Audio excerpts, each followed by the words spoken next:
going on, everybody? Thank you so much for coming back to another video. And in today's video, we're going to be talking about 1931's Frankenstein. So I am continuing my reviews of the classic Universal horror monster films with Frankenstein 1931, starring Boris Karloff as Frankenstein's monster, and I'm really excited to go back and rewatch all these films. Frankenstein is definitely one of those films that I feel a lot of people think is one of the better films in the Universal classic lineup, and what I can say going back and rewatching it is that, similar to Bela Lugosi as Dracula, Boris Karloff is just so good as Frankenstein in this film. Everything about just the faces he makes, the sounds, the way he walks, the way he looks, it's believable. He is believable as this monster, whereas a lot of the other actors in these films a lot of times can feel a little hokey, a little dated, like they're not really the best actors for the film. Of course, it's very dated, it's of that time, but what I love about Bela Lugosi, even though his performance is a little laughable at times in Dracula, it's iconic, it's memorable, it does stand out. You can see why it is what it is, you know what I mean? So Boris Karloff as Frankenstein, same thing. He really established everything we all know Frankenstein and any character that's like Frankenstein to be, you know what I mean? So I've always really loved his performance. I always enjoyed the look and the feel of this film. Similar to my opinion on Dracula, there's a lot about it that's very dated. A lot of the performances are very funny to go back and watch. There's little moments that are hilarious.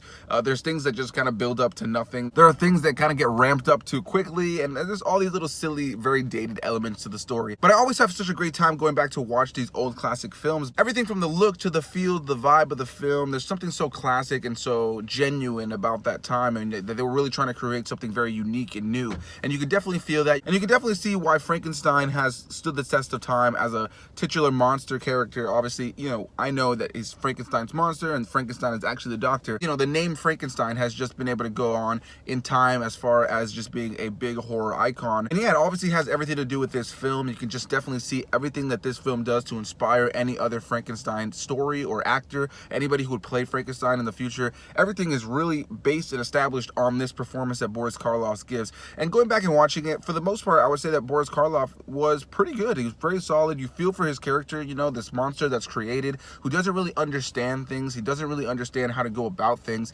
And what I love about it is that he's really not this monster that is like you're afraid of. You know, whereas Dracula was actually out there trying to get people, Frankenstein was just kind of a big dopey monster that didn't understand what he was doing, didn't really understand the dangers of things, similar to the scene where he kills the young little girl in this film because he thinks that she can float. You have those, and I'll have these. I can make a boat.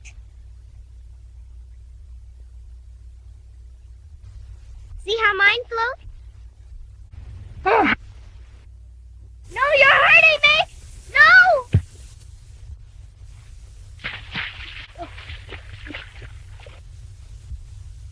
You know, he's a little startled when he realizes what he did, and he didn't really know what he was doing. And that's something that this film does that's so different than the other Universal horror monsters, is that a lot of the other Universal horror monsters are monsters. They want to attack people, they want to kill people. It depends, not all of them, but a lot of them do. And Frankenstein is one of those that, in this film at least, doesn't really want to. You know, he's just a monster that was created, does not know what's going on. And in a lot of cases, he's been antagonized. So he has these people that he's afraid of, or these people that he wants to attack because he feels like they're going to harm him, you know. So what I really like about this film is that there's this balance of you feeling for Frankenstein as well as also feeling for the human characters. And for the most part, what I could say is, like I said, the story is a little dated. The story is definitely a little slow at times. There is laughable moments in the dialogue and the performances.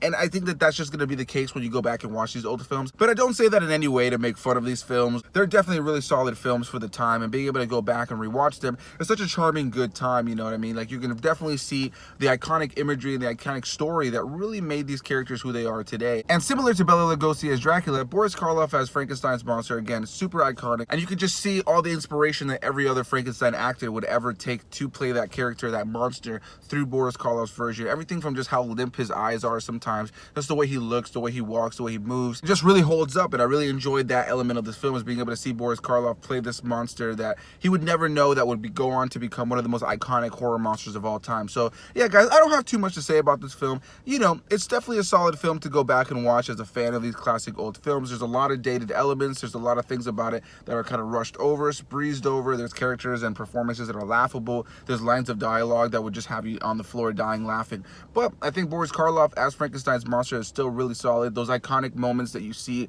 in compilations, and the real big moments, you know, when Dr. Frankenstein is screaming, he's alive. Oh, it's alive! It's alive! It's alive! It's alive! Oh, in the name of God! Now I know what it feels like to be God! All all those little moments are still really iconic, and you still can feel why they're so iconic as you're watching it, even though it's kind of now in the mix of this very dated film, and a lot of the performances are very laughable. But definitely a classic, and definitely a must watch for anybody who is a fan of horror or a fan of classic films. Definitely recommend it, guys. Definitely leave your comments down below. Have you seen this film? Do you like this film? Do you not like this film? Have you never seen this film? Make sure you guys hit that like button if you enjoyed this video, and I will see all of you guys in the next video. Bye-bye!